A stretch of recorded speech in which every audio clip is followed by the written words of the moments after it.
You're listening to In-Fisherman Storyline, North America's top voice in multi-species freshwater angling. Here is your host, Thomas Allen. Hey, welcome to another edition of In-Fisherman Storyline. This is the first version of After Hours, and I'm joined with some friends here. And I think we're gonna dig into some nitty-gritty fishing stuff, talk opinions. We're gonna agree, we're gonna disagree. We're not here to sling mud, but we are here to speak some truth. And I think that when we get down to what's going on in the fishing industry, you may agree with us, you may disagree with us. And if you're watching this on YouTube, let us know what you think on the comments below. Did you already break it? No, I didn't break it. Now you shut it off. So go ahead and. Which is okay. We can't have anything nice around here. This is how it's going to go. I'm all right with that. We're not cutting that out. Don't cut it out. We're gonna move on. So the display will shut off. Got it. A classy production is not what we're going for. No, and then when it turns back on, I will see that, and that will tell me that it shut off, and you just. I won't touch it again. Okay, so that raspy voice you hear is Brandon Cizek. Brandon is a lifetime Brainerd resident, right? Born and raised. I am.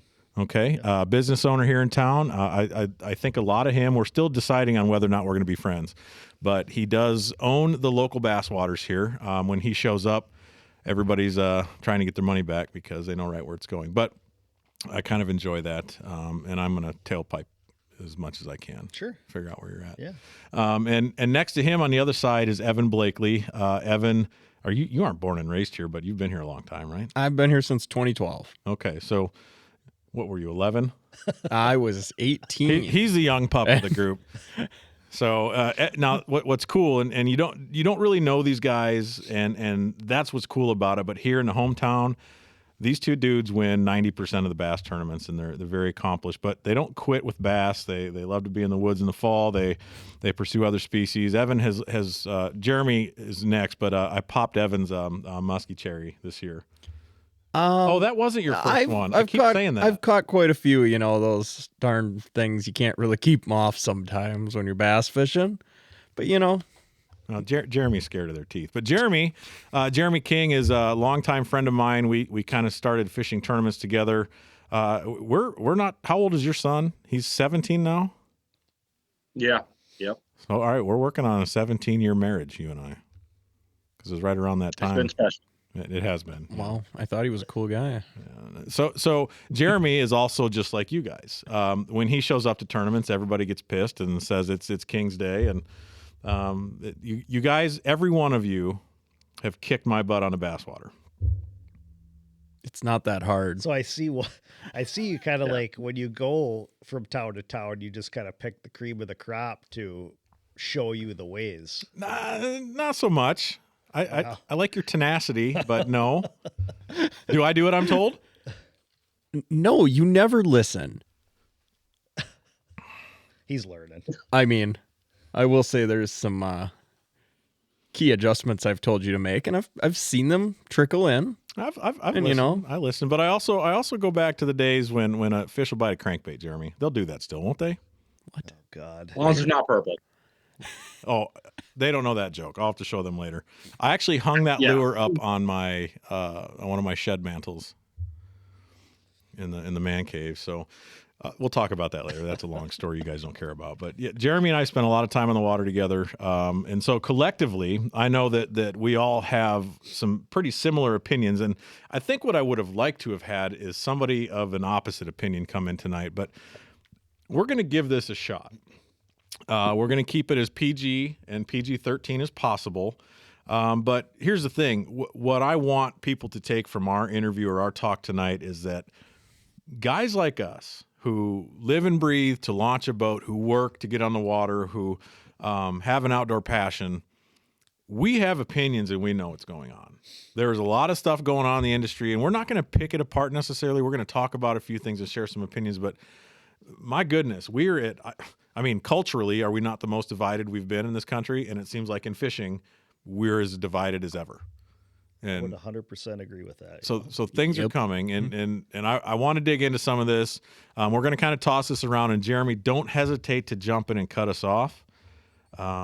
and say what you need to say, because I know you're gonna have some stuff to say. But I've got a list, and I want to start off with the forward-facing sonar discussion. What is going on in tournament fishing? And I'm going to give you my opinion first, and then cut me off as we go. You just decided to jump in there and throw a big undercut, aren't you? Yeah, let's do it. I'm just going to hop right in. Do it. So I'm not super proficient at this technology yet. I am learning it. I have it dialed in on my boat. It's working fairly well. But I up until about 2 weeks ago, we were on the road, fished with Brad Chappell in Mississippi for crappies. That was the first time that I really had a cast to bite experience and having it work over and over again. So some of it's the technology that I've struggled with. I'm a bank beater by nature, and I'm stubborn. You guys know this very well. But it is satisfying to get my hands on this and really make it work. And I will build an opinion and share that opinion after I feel I've, as best I can, have mastered the technology. My problem with a lot of the antis out there who say forward-facing sonar is ruining fishing, it's not fun to watch anymore, you don't see the guys who are capable of running it complaining. Yeah, and I use the word capable. Mm-hmm. I think it's a decision you have to make when you launch a boat that you are going to continue to keep up on the technology if you want to use it. And if you refuse to do that, then you become a have-not, and you're going to hate everybody that beats you with it. Yep. Agree. 100%. First time I've ever agreed with you on something. Wow. Is it really the first time? Well, probably not, but I think we've agreed before, but very few. Well, I don't. So Jeremy has had live scope for years. Yep, so have I. And same. You guys are pretty good at it. I've seen you fish. Mm-hmm. What's so hard about it? Jeremy, start with you. Well, I just like to say what is the polarizing topics on this that we were going to discuss? Like, what you say that is we're divided as we've ever been. So let's just lay that out. Like, what is the dividing part on this? Well, we're not divided as a group of guys. We're talking about the division. If I had somebody here, I wish we had somebody to pick on. Is out there? What division is out there that we're going to discuss on this? Okay, so let's talk top 2 tournament trails, okay? We'll leave the names out of it just for the sake of clarity. We know who we're talking about. Yep. There are groups of anglers within each organization that are trying to have it banned, okay? I'm not going to mention any names. You guys feel free, but the point is I'm not going to sit around and have somebody that doesn't understand the technology tell me that I can't use it. Now, if they're super good at it and they're proficient with it and they have an opinion after they've decided to give it up, I'm going to listen. Maybe not agree, but that gives them a leg to stand on. So the division, Jeremy, is there are leaders in our industry. There are recognized personalities. There are heroes. There are classic winners that say this is wrong for our sport and it's bad for our sport. You agree with any of that? Yeah, so I think that's exact. I just wanted to make sure the air was clear and we understand what we're going to be discussing and what those issues are, because I see that where I am, and until recently, I did not see. There's some popular YouTube stars that are anglers that I didn't. One I had never heard of, and it surprised you and I were talking on the phone the other day. He's adamantly opposed to it, and I listened to the reasonings, and I just sat there and shook my head because they're all emotion based. There's nothing factual about it, numbers wise, and I'm just lost. Like, why is this even a debate? What is the problem with this? And it seems like to me that, like you mentioned, when I hear somebody say, I don't want to use forward-facing sonar, I don't think anybody else should be able to, all I hear is, hey, either one, I'm done spending money on fishing, I just want to use what I have. 2, I don't want to learn anything else. I want it to be just like it is because I was a factor when I didn't have to learn and adapt with the times. And 3, it's kind of jealousy at the other end because now I'm getting beat by these guys and I got to find another reason besides I'm just not as good as them to blame it on. I can't disagree with that at all. Wow. Well, but that was a great podcast. Yeah, good job. Let's wrap her up. I'm going to go home. See you guys. Going fishing. It would be helpful to have someone here that disagrees, but truth be told, the problem becomes when the fence sitters, if you will, start to listen to their favorite personality, whoever that may be. Yep. And that to me is a disservice to the industry. Now, I'll say this, Evan, I want you to chime in after this comment. I am not 100% sold that live sonar is right or wrong yet. I believe in it. I'm using it. I'm having fun with it. But if we really get down to the core of it, do you feel at all there's any kind of cheating going on? Or not cheating, that it's unfair? Does it give you an advantage that kind of takes nature out of it? And before you start, hit record on your camera again. It shut off on you. Oh, what do I got? A top button? Top button. All right, this technology ain't my thing. Playback. Oh, Lord. No. You can run a live scope, but not a GoPro. Stop touching your camera. All right, so while he Give me a Garmin. We're recording. I figured it out. Is it taking pictures, though? Yep, probably. So go ahead and start. Do you All feel it gives you an unfair advantage? Am I good to start? Did you get it figured out? I'm leaving this in there. This is raw. We're not editing this. Okay. Sorry, guys. It's after hours. Yeah. Well, with that example, I probably don't know how to run it. I don't know what I'm looking at. That's not true at all. But in all reality, back we go. It helps significantly. Obviously, it's a huge player. Sometimes it can burn you. But I mean, if we're going to go as far as to like say this gives me an unfair advantage, well, sight fishing smallies cruising on a flat. Unfair advantage. I can see them with my polarized sunglasses. Mm-hmm. Should probably throw them away. Mm-hmm. You know, the old proverbial slip. Naked eye, whatever I can see, if I can see anything. And then, bedfish, whole nother can of worms. Has it made you as an angler, though, or would you still catch them without it? Sometimes it probably makes me a worse angler because I'm so busy looking at them. Mm-hmm. He'd still catch them. Yeah. Oh. Yeah. You would too? Oh, yeah. I started in the old crest liner, and those of you that know me remember that ugly thing probably all too well. I don't think you ever got involved with that boat. That thing was... Did you sell it to somebody that fishes at Thursday Nighters? I still have it because I drug your kayak around. Oh, yeah. Remember? Yeah.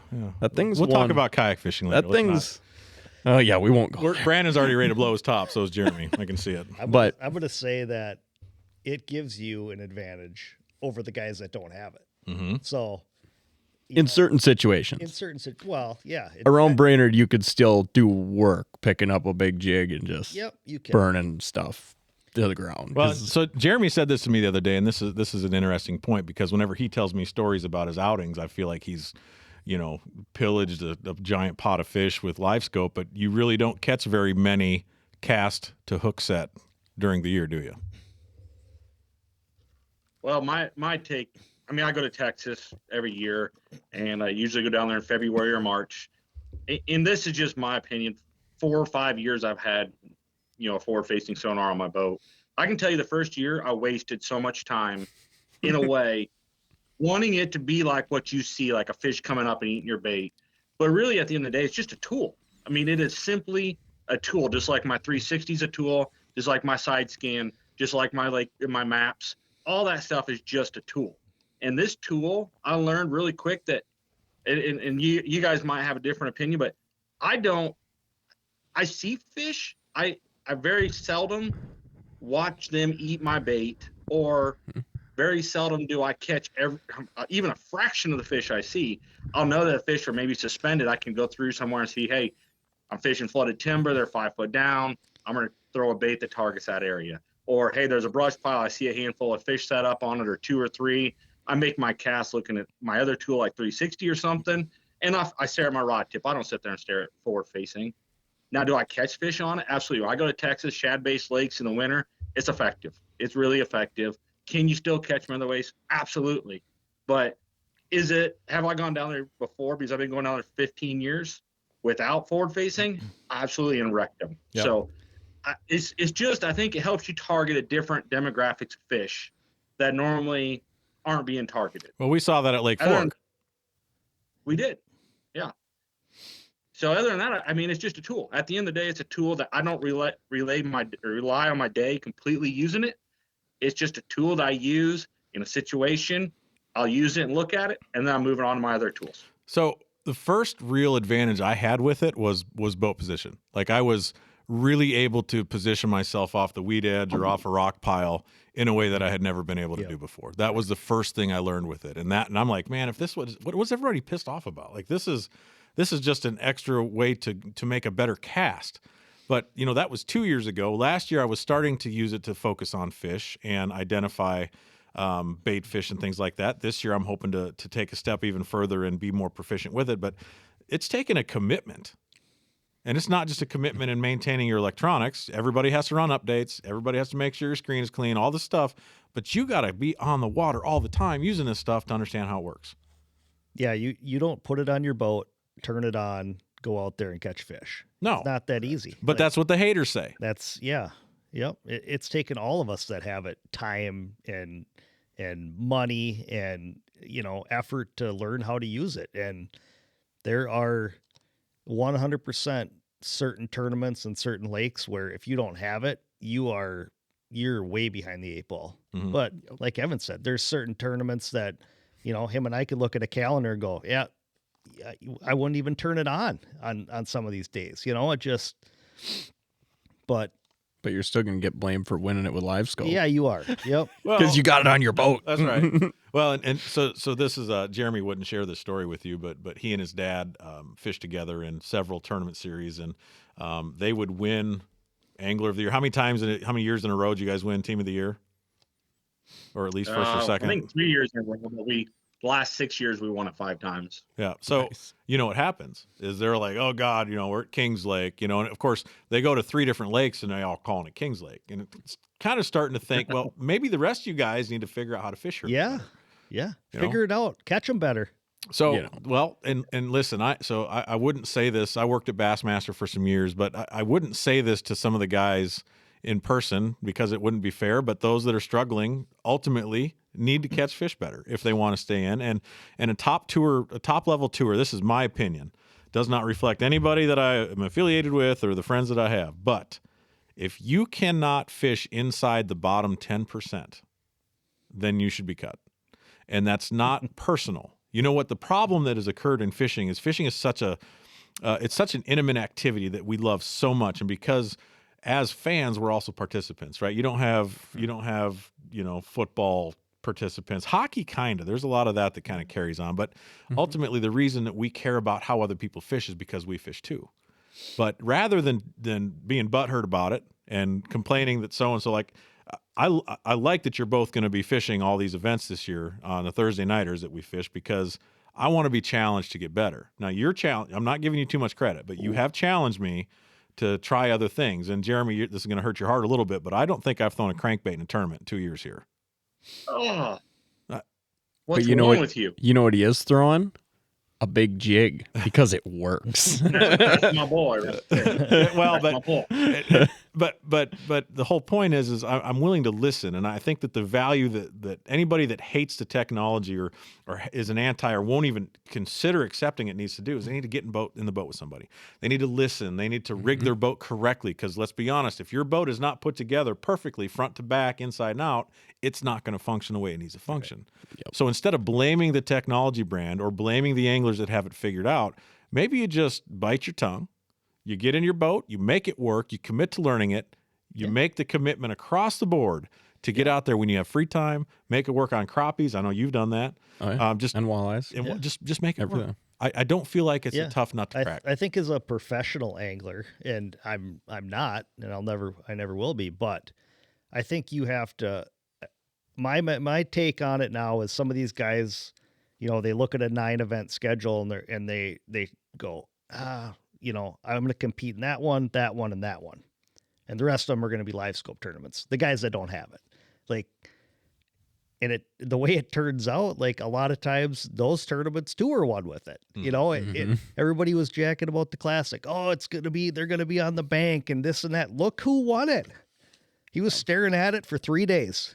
But here's the funny thing. So the weights were down noticeably from the last time they went to Grand. Correct. Second of all, they caught them in the same places behind the docks. That was the thing. Every time I've been to Grand, that's been the thing. Yeah. And almost the whole year. Yeah. They just live there. So he was using his technology to do the same presentation in the same location.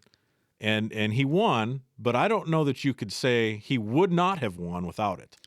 Yeah, I mean, the fish that he was catching out of that brush and those steep banks that he was seeing, like, I think, what would he have caught?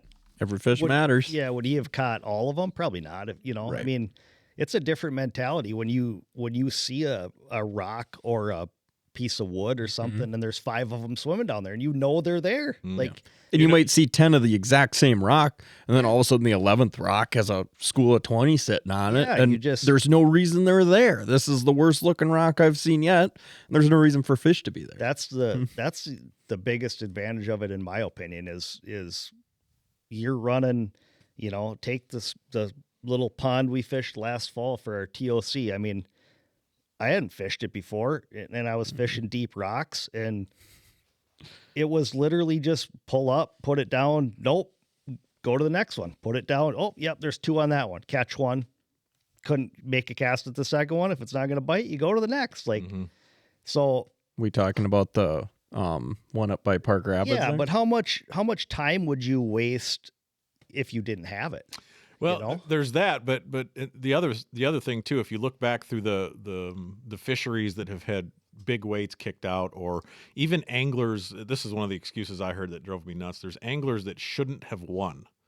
And that bothers me too, because every year you got guys that show up and they win the only tournament of their entire career on the Elites or Bass Pro Tour. So there is that factor that happens occasionally, but the weights haven't changed. Yeah. So while they're more proficient with the technology, locating, finding, tempting, and then catching those fish, maybe because of that technology, the same fish are being caught. So it could be a factor of it was just that guy's day. Yeah. But when you're on, you're on. When you're on, things are working. Yeah, 100%. That's right. We all know how that goes. Yeah, I don't really know. I do want to backtrack to that particular tournament there that Brandon just touched on. Yeah, who won that? Yours truly got first, and I knew also somewhat yours truly. I got a week of practice when I got 6 hours. You and I got jobs. Yeah, what? Right? Okay, I went up there for a whole day, guys. I spent a whole day out there. Yeah, that's your lie. You do all you want. It's Kings Lake. And I caught them all. I caught them all on live scope in like a 6 foot inches and a half of water. Yep. I could have burned myself so easy on those live scope fishing smallies out deep. There was tons of them out there. Yeah, it sucked. It was the worst. It seemed really easy. Yeah. And I'm like, I got to go sample some of these largemouth that look like they might live up on the banks. And well, after finding my way through this channel that you should never bring a bass boat through, I found a kind of a total juice hole full of giant largemouth up in dirt shallow, scummy crap, and won the tournament doing it.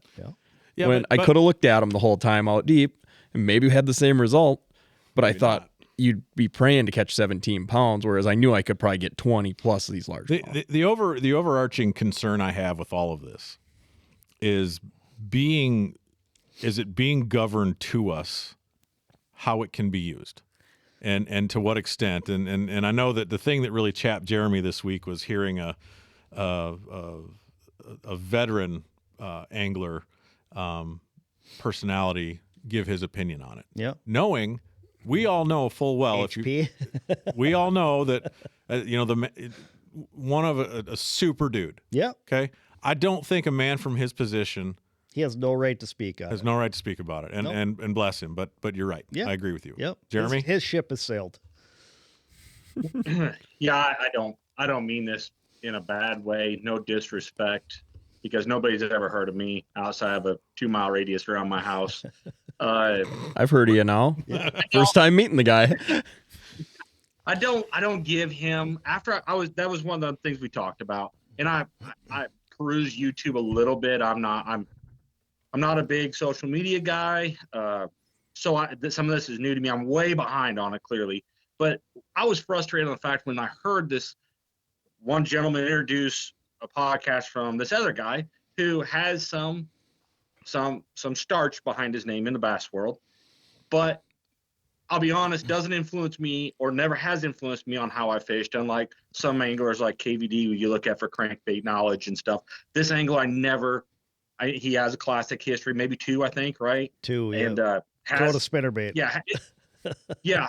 And nothing overwhelming, nothing that influenced me personally as a fishing, not saying it didn't influence somebody, but I heard him break out some analogies. And as a high school baseball, wrestling, football coach also, he broke out one that he talked about. Well, they have this material you can inject into a baseball, a rubber that'll make it fly further. And the MLB puts rules saying, no, we don't want that.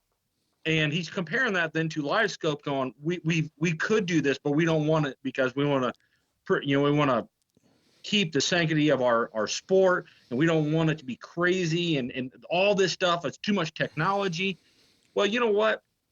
Like that's not even comparison. You start talking about stadiums that are built. Yeah, I'd love to go watch more home runs hit too, or watch it on TV. It's great. Yeah. But what about safety? The baseball players that are third base catch, somebody's turning on inside pitch and they're ripping down third baseline. They already get hit hard. So you can't use this. Well, they could do this to make baseball better. What I hear when they talk about this is I hear people say, hey, we're ready to stop the technology advancements in the fishing industry. We're done. And if that's what you want to do, then just come out and say enough is enough. But name one other sport, a recreational sport in this country, in this world, that limits advancements in anything they use for their sport.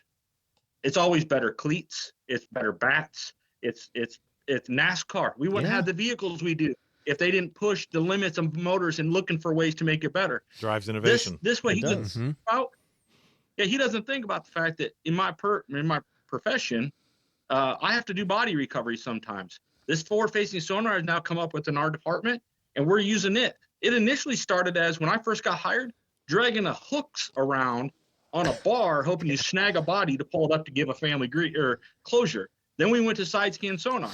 Then Humminbird goes, hey, we're going to make a towable torpedo, so you aren't shooting through 20 foot of water. You can drop that torpedo down, get a better image down deeper.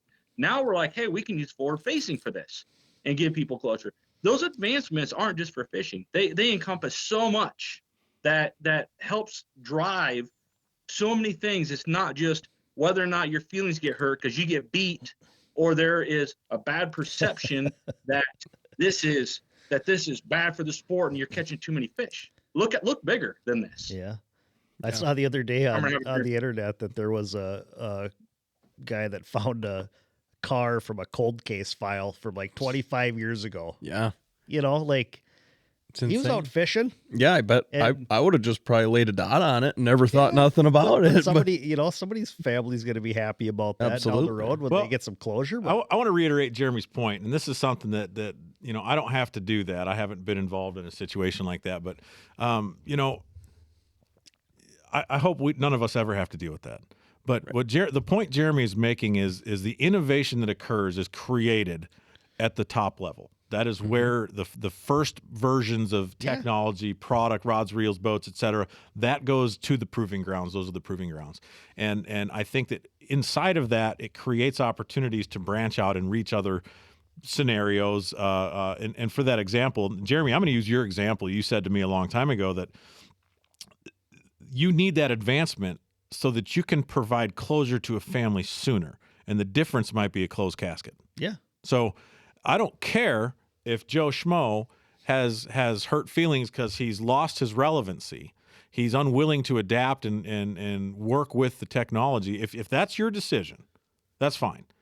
But I don't think that perspective should dictate how the rest of us use it. Yep. Now, let's transition into what would be an acceptable meet in the middle. I don't know that there is, but Brandon, what would be your first, not to concede, but what would you accept as a reasonable? Well, I think there's got to be some sort of middle ground.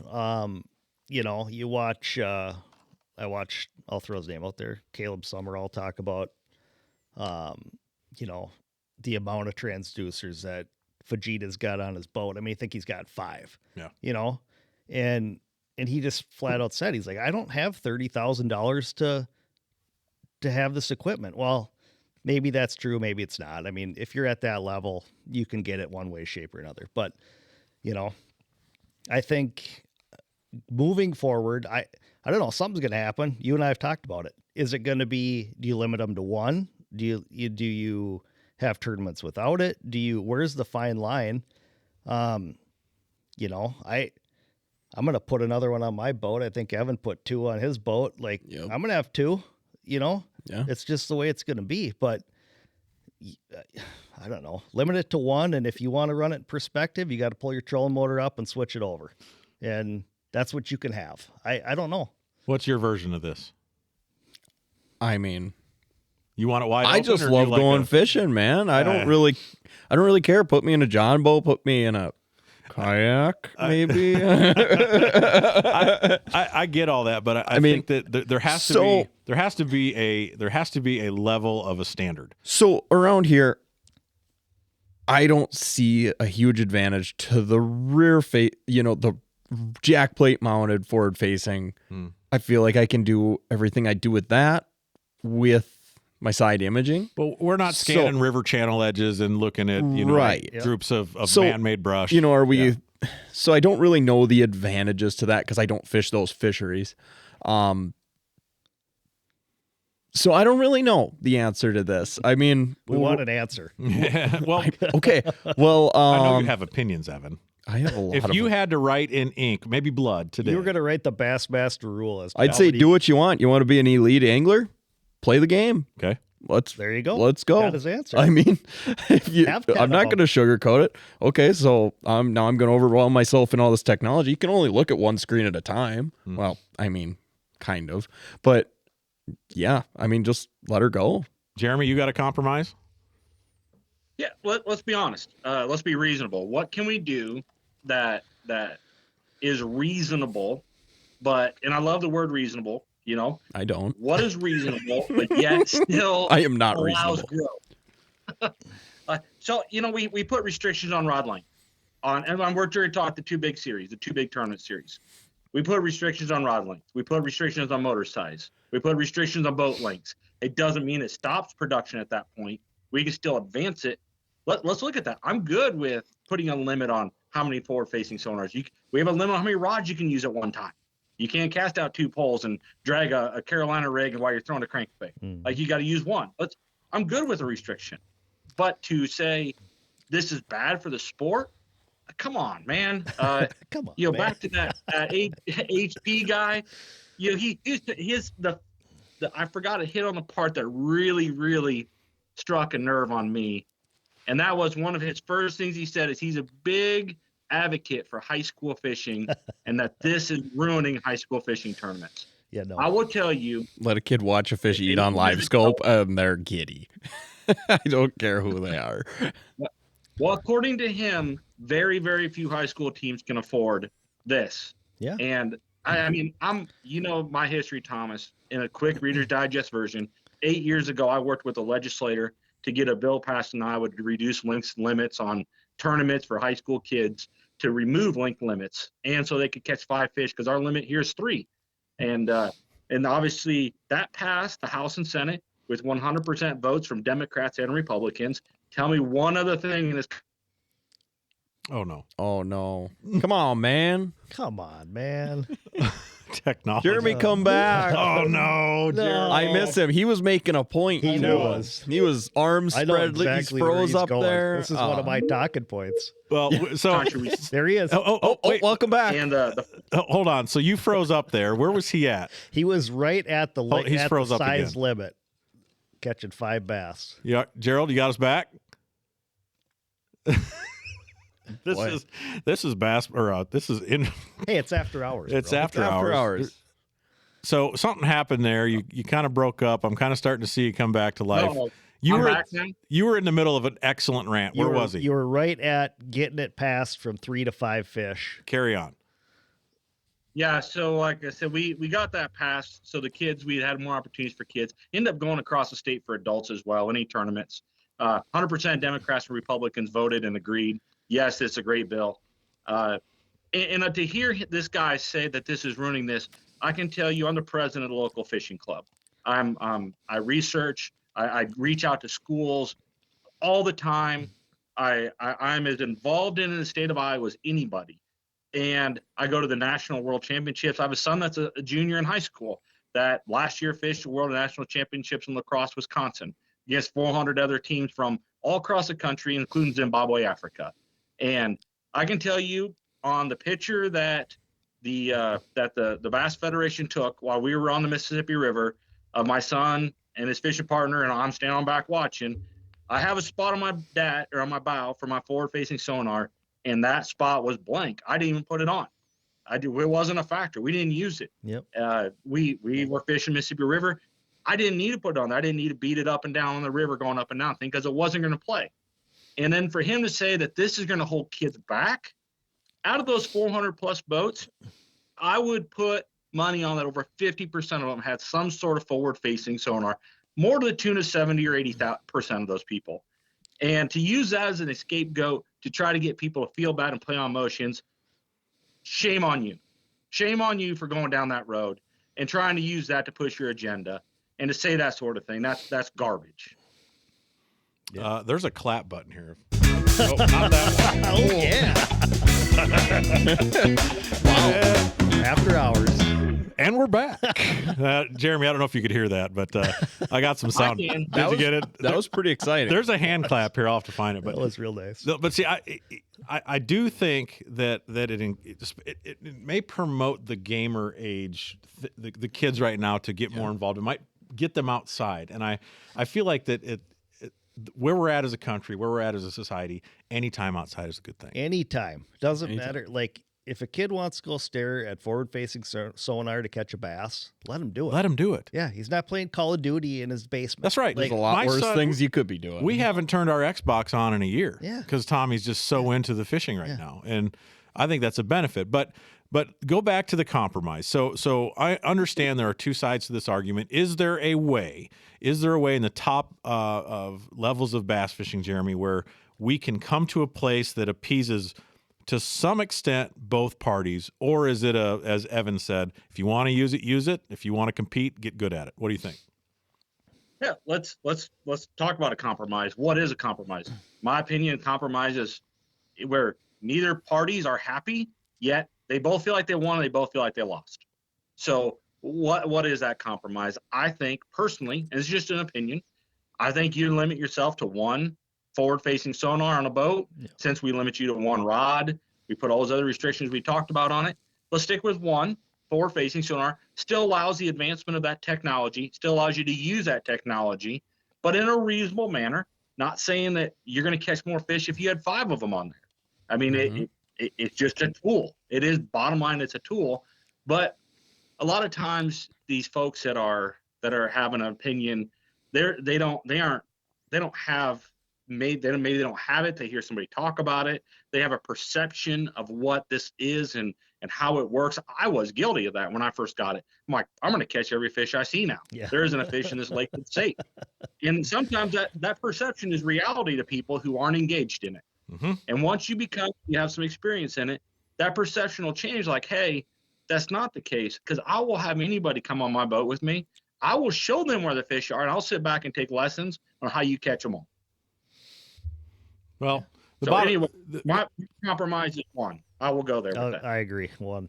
So let's talk about restrictor plate racing as an example. There are a few tracks in NASCAR where they make sure that the cars can only go so fast. A lot of it's safety, a lot of it's equalization. In a sport, the Major League Baseball players have to use a wooden bat. I think we would like to see more home runs as viewers, but I guess there's something special about that crack. Yeah. There's something about that sound. It's a little bit of authenticity, and I'm not super sure that the stats would change a lot. Maybe they would, but it's hard to say.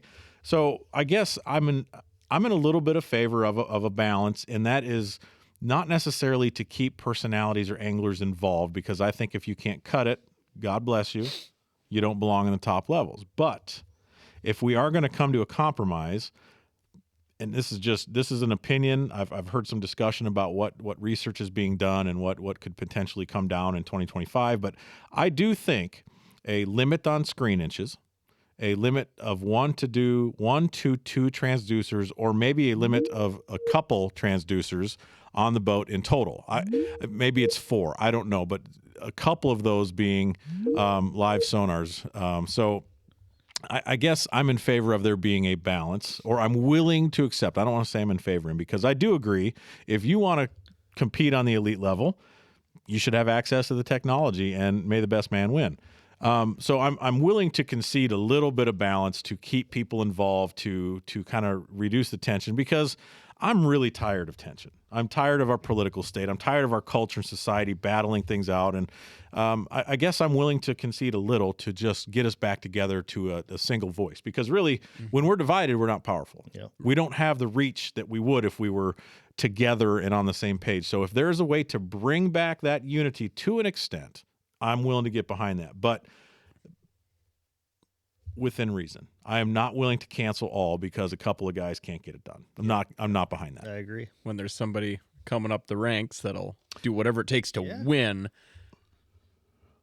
The last that couple, deserves their place. So, Jeremy, let's talk about this is something that I've kind of been wanting to talk to you about, and so there's an angler that fishes on the top level that's from our neck of the woods that has spent time on the waters you and I cut our teeth on and got bruised and broken and blew up hubs, and we had a motor. A side note, it was Jeremy's boat.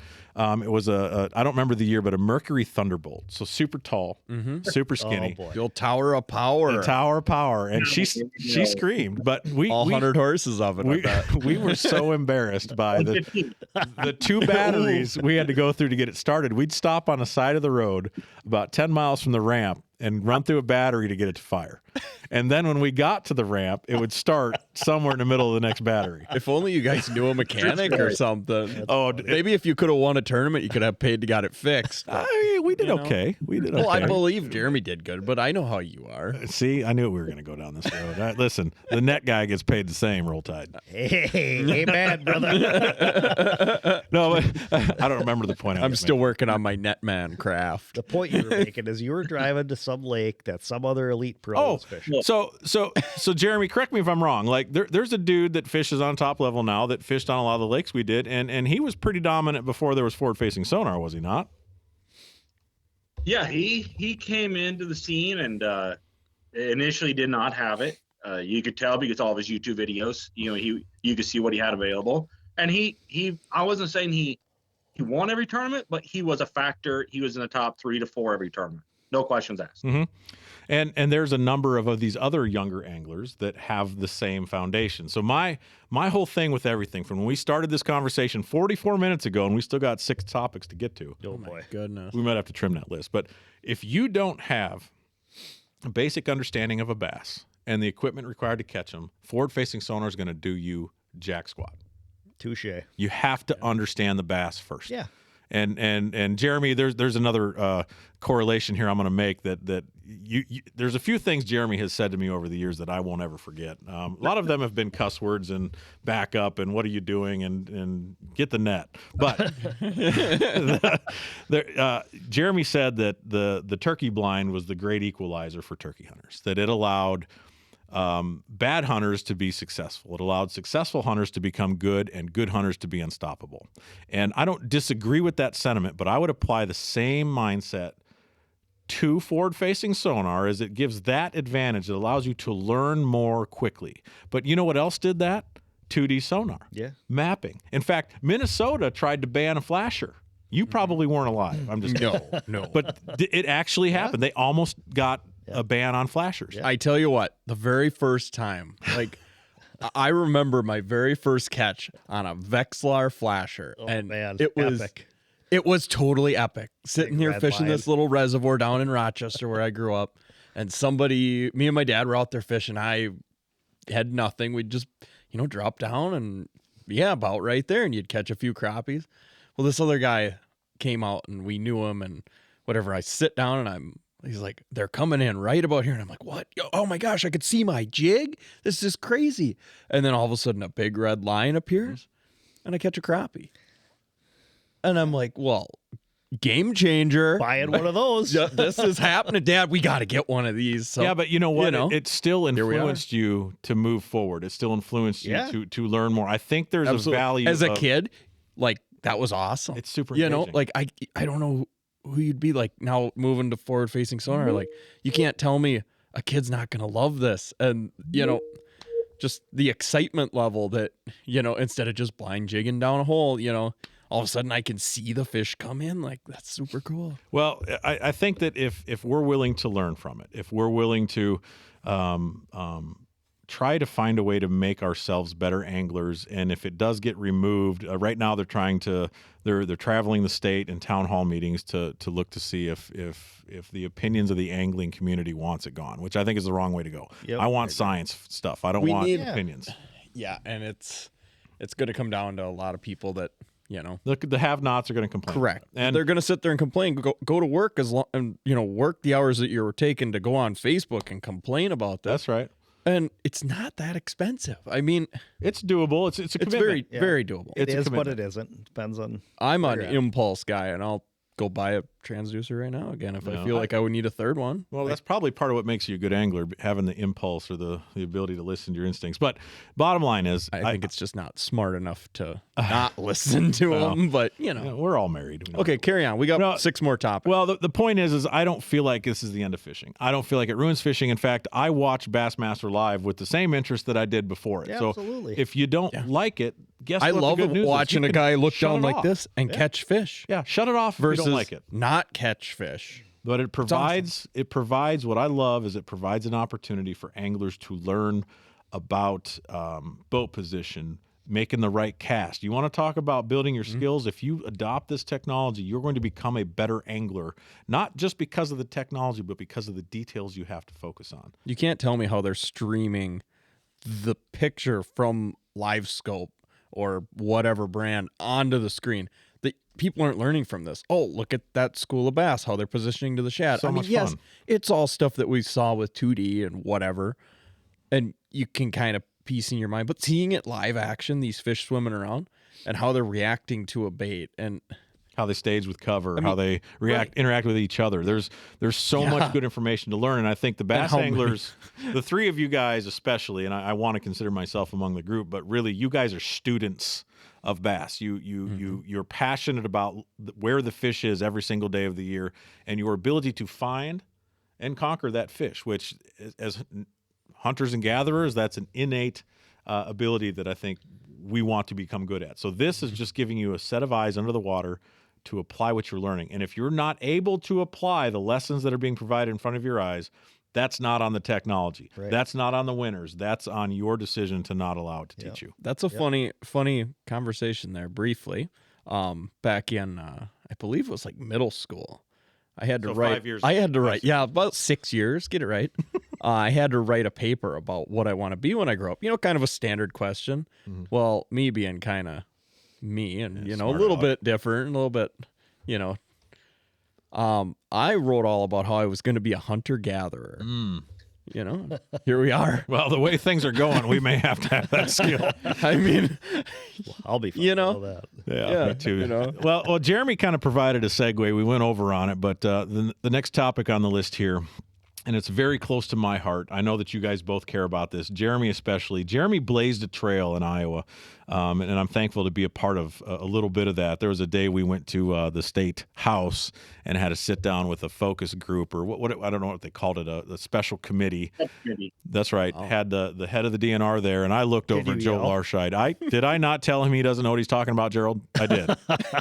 You did. Yeah, you did. I shouldn't have, but I did, and he probably hates my guts. But the thing that happened is Jeremy, and he won't take this credit. He'll say that he was a part of it. Jeremy pushed through in the state of Iowa to change regulations to allow high schoolers and youth and even adults to fish tournaments the way tournaments were created to fish, with a 5-fish limit. And some people are probably asking, well, who cares if it's 3 or 5? Well, if the national standard is 5 and you have one kid out of 100 that has a dream to become a pro angler, he will not have the opportunity to manage his fish the way a pro does, Yeah. and therefore be behind. Yeah. Okay. So that one kid, the law was worth it. But Jeremy does Iowa have a bass pass? Talk a little bit about what you did there. I know you mentioned it, but dig a little deeper. And we're going to talk about, is high school fishing fair? Is it wrecking the sport? That's our next topic. And I know Brandon's got some stuff to say. Turn me loose. But Jeremy, talk about what you changed in Iowa in more detail. Yeah, it just basically, I was selected by the state to go through a class at a large university in Des Moines. They paid for that. They let me do it on work time. And part of that, it took a year and a half, was to get an endorsement as a certified public manager.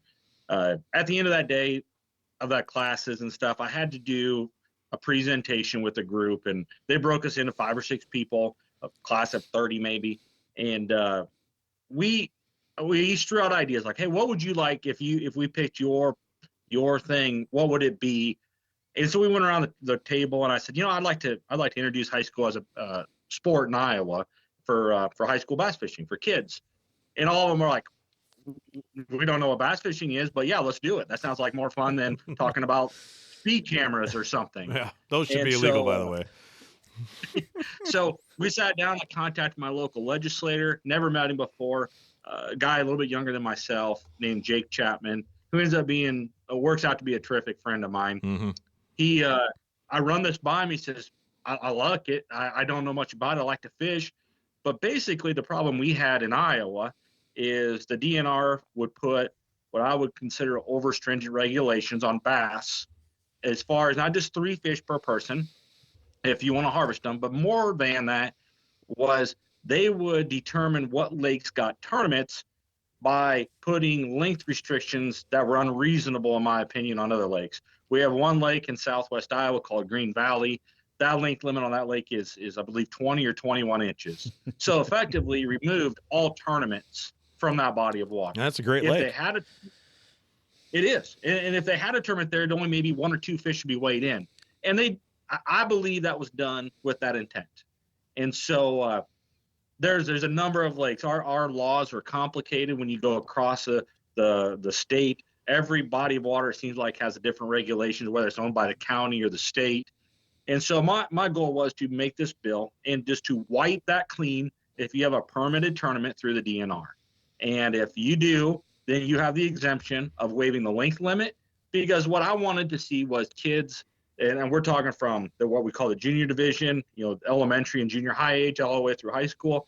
If they go out and they catch a 12-inch bass and it's a hard day of fishing and that's the only bass they catch, by God, I want them to bring it to scale and weigh it in. I want them to be proud of that thing and not throw it back and come in all dejected like, wow, I only caught one, but it was 12 inches long. You know what? Bring that fish in. And it still allows calling. We still, you can still do all that stuff that a normal tournament would do. Just removes that length limit, and then it allowed for 5 fish per person. So we wrote that bill, and initially it was for college, high school, and younger, but we didn't think the bill would go through like that, so we asked a little bit more. We just wanted to make it a law for everybody, expecting a compromise like we kind of talked about before, them coming back and saying, okay, not for everybody, but we'll do it for colleges, high schools, and below. Well, no, it just went through. Like everything went through. And so we got this bass law passed that then allows it for adults. Part of the poll was to hopefully have some bigger tournament series.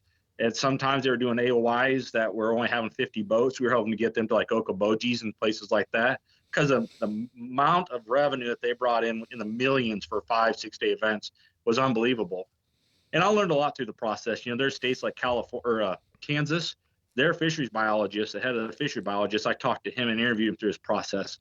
And I don't know why there isn't more states doing this, but they have something that's very unique. They have the Bass Pass, which is just $5 or $10 for the year.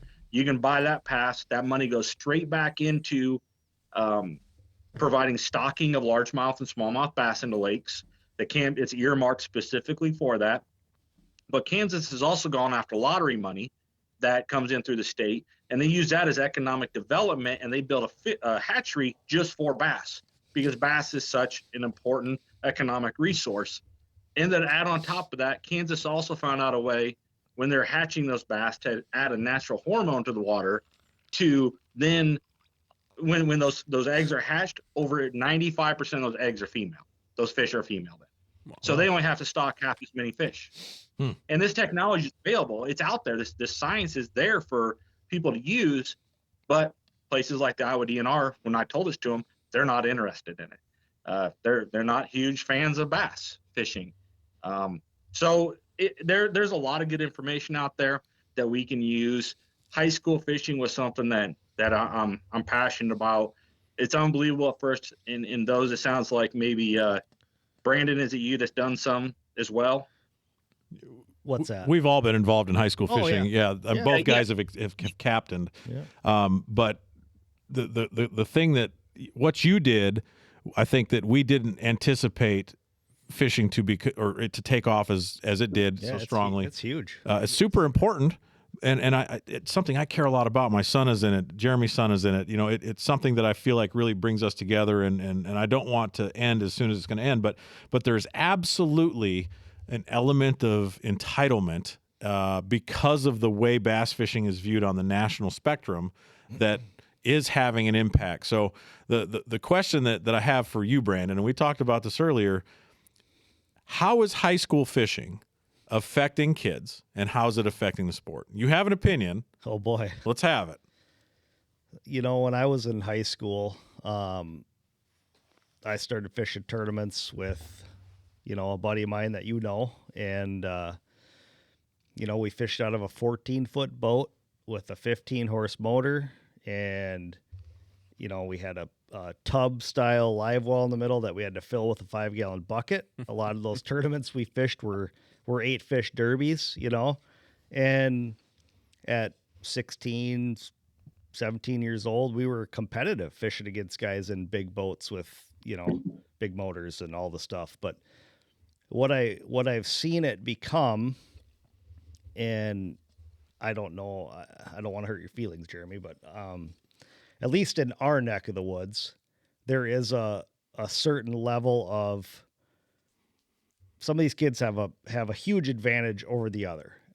You show up and, you know, there's a 400 kid tournament, and these two kids are fishing with Joe Blow, who fishes on the lake every day. He's got all the waypoints, and it seems to me like, you know, at least from my experience, they set up these high school tournaments, at least in Minnesota, on big fish water, big fish time of year.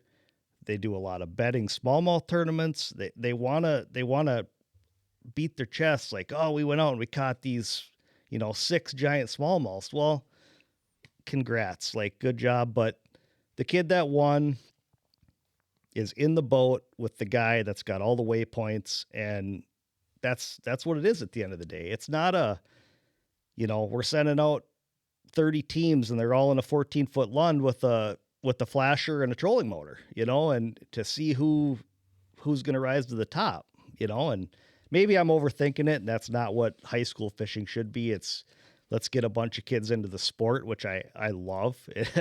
It's great to see. But well, you're not wrong in that, and I think that anybody that listen, I mean, it would be easy, unless you see my live well, to say that Tommy has an advantage, but there are plenty of other better anglers that do better than us at every tournament. But I don't disagree with what you're saying, because that certainly happens. But the comment that I would have back towards that perspective is, if the angler, and if the kids are restricted because of just general life, that's another part of the discussion. But beat the guy in his home water. Like that, there's an advantage, or it used to be a curse in the Elite Series. Now it's not so much a curse as it is. I just told all the GoPros to shut off somehow. It asked me. Wow. Yeah, all of them. So I said something. I was wondering why it lit up. So they have. Sorry, I'll get back to my point. Hit record on yours, Evan. We're gonna leave that in because this is after hours. After hours. Our host is moderately competent, sort of, not really. But I guess my point is you are going to always have the hometown crowd on every water, and I think that the goal should be to beat them. And if you want to beat them, then you got to put in your time to beat them, because the best man needs a win. But see, it doesn't matter if it's North Long, it doesn't matter if it's Brushy Creek, which is Kings Lake, by the way. They're cheaters. Kings Lake. You go to Gunnersville, you go to Grand Lake, you go to all of these fisheries across the country.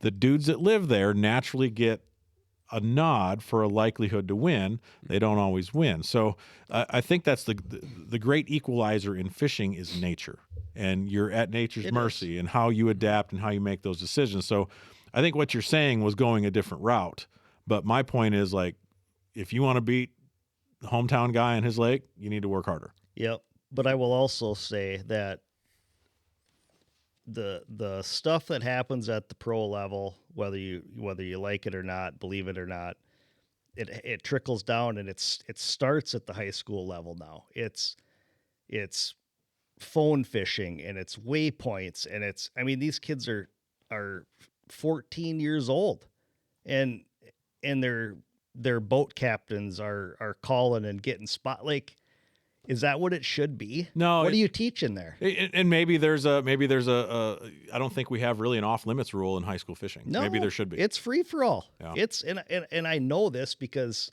I mean I'm involved in it. I don't captain, but I know the goings on there, and that's just the way it is. And you're teaching, in my opinion, this is opinionated show, right? Well, yeah, we're talking about opinion. You're teaching these kids that that's the way you do it. It's not a go out and find a patch of grass on your own and flip a jig in it and catch some bass. It's, hey, where are they biting on the lake? And give me some dots, and I'm going to go pull out there and catch them. There's a lot of dock talk. It's, yeah. Waypoints do not win tournaments. They don't, but they help. If you're coming from I think it's a good way to spin out. You've never been on North Long Lake and somebody gives you if you can't figure them out on North I'm Long, just giving an example. No, but I mean, that's I'll be about the honest worst with you. example. If you gave me, look, now we're disagreeing. We're getting somewhere. Yeah. If you gave me waypoints, and Jeremy's given me waypoints I've spun out on Okoboji. We went to film a show there, and I couldn't catch. I'm a fish not in his saying waypoints. it's the answer, that. but I'm just and now saying. you're another guy's spot always seems like the answer. It always seems like, well, Brandon Cizek's sitting on that spot. It must be good. I can go up there and tailpipe him, cut him off, do whatever I want. I won't catch a single one of those fish. And he knows there's 5 good ones laying there. He's going to catch them. Well, what you're trying to say is that if we're going to continue down the path, I'm assuming this is what you're trying to say. If we're going to continue down the path of growing this as a high school sport, and we want to encourage more youth to get involved and make them healthier, make them better contributors to society, which is a definite byproduct of being in the outdoors. Yeah. Mm-hmm. I do feel like there needs to be an element of regulation to you don't get any help. And of course, it's impossible to police, but I think if you set that expectation and say, we're going to polygraph, I don't think you're going to polygraph kids, but if you say we're going to polygraph 2 out of the 200 boat captains at random, I think that might pull people back. But then where do you draw the line? It's a slippery slope. A guy walks out on his dock and yells, "Oh, the bass are under my dock." Yeah. Okay, sorry, kids, you're disqualified from this tournament. No, but how are we gonna? There's another side to this, and this is one of the things I want to talk about. So, there have been, I'm not going to mention any names, but there has been a couple people reach out to me regarding Tommy. And his ability to use product and demonstrate it has been shown. He's very good with stuff. And I said no to any type of extra help because I would rather them say, "Hey, we want to sponsor the high school team." That's what I want. Yep. Okay. And I don't want my son to have an expectation that is maybe not necessarily fair.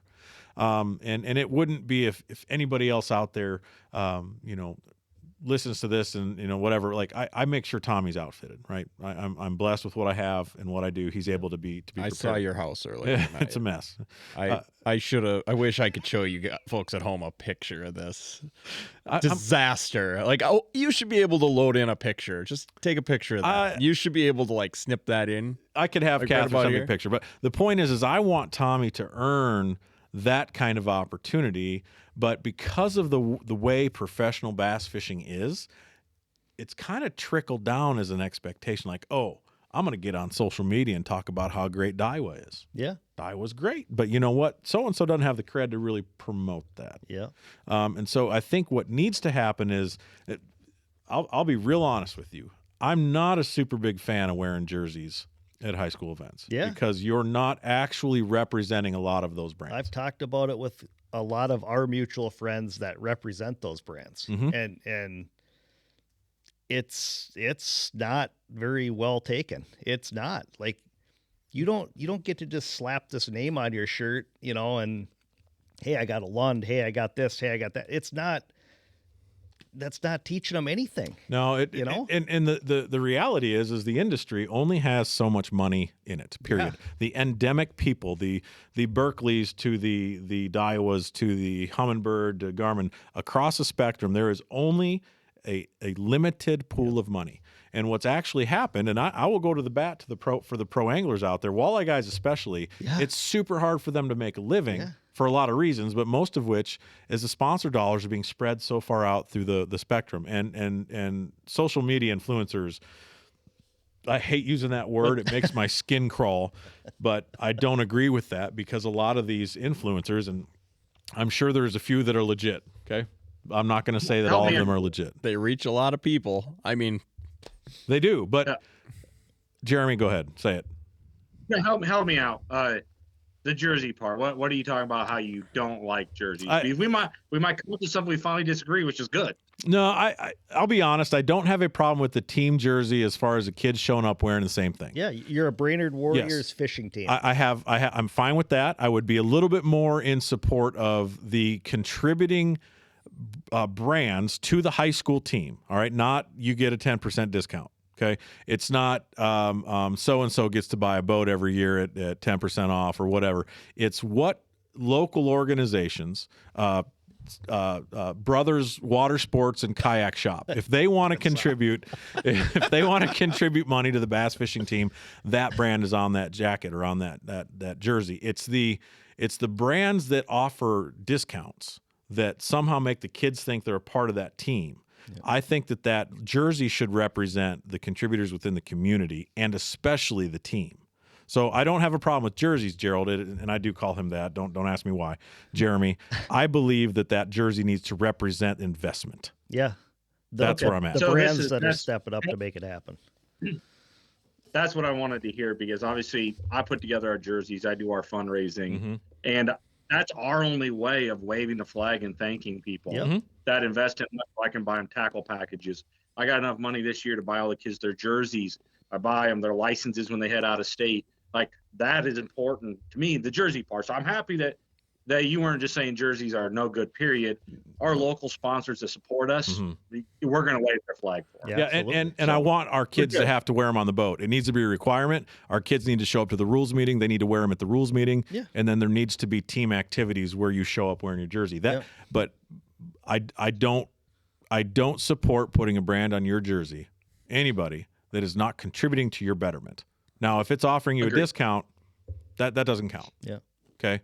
It's how do we make the Brainerd Warriors bass fishing team better? How do we make the Panora Panther bass fishing team better? Whatever your team is, Jeremy, I don't know what it is. The bottom line is, how are we making our kids more competent as anglers? Yeah. And they need to understand that it's an investment that earns a spot on a jersey or a boat wrap. I like that, and yes, I think that's a fair statement to make. That that's what they need to do. But I would like to. I was listening and trying to absorb all this stuff. Go back to the boat captain thing and how the kids are. Basically, what I hear is the kids are as good as the boat captain in Minnesota. Depends on the tournament. And I would disagree with that. To the fact that does it give them and put them in the right spots? Absolutely. Is there a boat captain factor? Absolutely. But I can tell you too that my son and his fishing partner, I can tell you where the fish are. I can tell you what they're biting on. You still got to catch the damn fish. And I can take kids out there that aren't as capable in my boat and be like, hey, you need to make this cast with this bait. They can't figure it out. And then I catch them right behind them to show them that that's what it works. Thomas experienced that once at 12 Mile in a cove. Once? Remember that, Thomas? Oh, here we go. You better not have that picture handy. Yeah, can we cut that? You ready, Thomas? You ready for me to cut that picture in? I'm just seeing your screen. Do you really have it? You son of a... I do on a hard drive somewhere, but... Well, we're here. So... Yeah. No, hold on. We've got to... Hold on me. No, you need to... Hold on. We need to... If we're going to go there on this story, you have to at least hear what happened. Okay. Yeah, lay it on me. I can't wait. So Jeremy, for a lot of years, in fact, since ever, has pretty well outfished me. There may be a time or two where I've pitched in and caught a big one. I don't remember those times. I don't even know if he knows how to use a net, to be honest with you. I don't know. So I don't know what's in the hole. That's right. We were practicing on a particular lake, and I was fishing the same thing as him. I was fishing the same way, I think, for the most part, and it was hand over fist. He was wearing me out. Neither of you guys look surprised. No, I'm absolutely not surprised. I wish I saw a little more surprise on your face. No. Okay, well, let's get to the punchline. It was getting how hot. many did he catch? I don't remember because we got to the point we got to the point where I was in the front of the boat, and he was giving me all the first casts, and he's like, okay, so you catch a fish and we go home. I'm like, okay, it's hot. I'm tired. I'll catch one and go home. And then the deal was it was strip poker. I had to, and not to, let's be clear, not to anybody's pleasure. I had two guys in a boat. I had to remove items of clothing to make up for, because he didn't think it was going to last that long. Well, there's a particular picture that I wish he'd just get rid of, because I followed through. Did I not follow through? Unfortunately, yeah. I mean, you can't. I need Hillary Clinton's delete email stuff to put in my head to get rid of that. Delete it. Because I will never get that, unfortunately. But why would you keep setting the hook? Cut the hook off the jig, and I don't want to see. No, that. it wasn't. I had to catch one. It wasn't him. I had to catch one to go home. I understand. I'm that. a man of my word. I want to be appreciated as a man that's honest. Okay. I wanted to see if he'd actually do, and I was not curious what was underneath everything, even though eventually I found out. Looked like a baby pug. Yeah, it was disturbing, and here we are. So This is now on a public forum. Our 17-year relationship is now consummate because you're now able to make me share that story. You're welcome. Well, we'll get back to that. We were throwing the same bait at the same time, and that's what I think too. Like with the kids, I see a lot of kids that they're learning, and really my message to the kids in my club is you aren't fishing against the other people. You're fishing against the fish. And every day you should go out there and grow. And as an angler, we were all there. We wanted to go out and just catch fish. Then we got to a point like, hey, I want to catch a limit when we're young in our angling career. And then we're like, hey, I want to catch a limit with a good one. And now when I go fishing, I'm fishing for 5 bites, and they better be big ones because that's all I'm fishing for. And these kids, I think they will progress through that. They will learn through that. But also at the end of the day, you're fishing against the fish. At the bottom end, if Thomas beats me, I'll probably be, a full body cast somewhere. But he will have figured the fish out better than I did. And we could be fishing the same spot, casting the same place. I could be watching him spin circles on a stump numerous times before, and he might not catch anything. I think I've told you that story. Not sure I've heard that. Are you going to make me tell that story too? No. I'm going to have to tell that story. Yeah. Oh, yeah. Okay, so this is post the Brown thing. That's what we called that boat we had to crank on the side of the road. I had a 14-foot double wide, double deep John boat. I actually drove it up to Minnesota a couple times, got rear-ended, totaled it. Got way more money out of the insurance than I spent for it. All right, and I bought a upgrade. I bought a 16-foot Lund that I converted into a pretty badass bass boat. Did I not? I've regretted selling it ever since. And I put on I think it was like a 998, a Humminbird. It was a 9-inch unit or something, but it had a bigger transducer. And of course, I did all the work and put the deucer on the back, and I added all the silicone and all this and that. We go to this lake 3 Mile, which is full of timber, lots of timber. It's a no-wake lake, a lot of lakes like that in Iowa. And I get out there, and I think it was cold. I feel like it was a spring morning. And yeah, because it was high. Didn't it rain like 6 inches a couple days before that? It was a mess. So the water's a little high, and I managed to get myself high centered on this stump. No, so it's a round stump. It's a sizable man-sized tree, and I'm in a 16-foot John boat, and I had just right up on top of it. His dad saw this. I don't know if Jeremy saw it. Maybe you did, but I did. I was whipping donuts as hard as I could, trying to get this thing off. And you have to be there to get it, but you understand the visualization I'm giving you. I was stuck. And eventually I just gunned it straight forward, bounced off the stump, and it broke my new transducer off. And the first day it hit the water, I put the boat on a trailer and drove home. Hell with the entry fee. I was done. Yeah, yep. I loved it because I was sitting off in the cove off to the side with my pole down and pole. It was just one. Singular. I only had one at that time. I was young. I watched you spin circles. I'm over there calling fish. Those damn power poles, I'll tell you. Yeah, all that technology. Well, so all this to say, like you got to get out. You got to make mistakes. And you got to learn. And I feel like, and I think what you're getting at, Brandon, ultimately when it comes to the youth fishing component of our sport is I think they still need to have the crappy boat and get it high centered on the stump. They do. That's exactly what, yes, that's the perfect analogy. Yeah. And Evan can agree with me, I'm sure on this. The point I was trying to make was, you remember those early days where they did have, and they still do have, those early tournaments, and it was all about who your boat captain was, because you're fishing for a fresh bedding smallmouth. You could cast a bait. All you have to do is get it in the water. It's going to swim over there and bite it. And those kids were winning a lot of tournaments.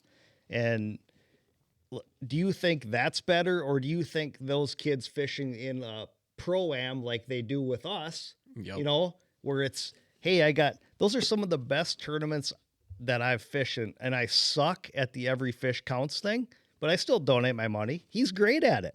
I know some guys that that's their jam. But we do those tournaments in September, October with those high school kids, those 20 boat tournaments. Yeah. And it's a blast. It is so much fun. You show up to the landing.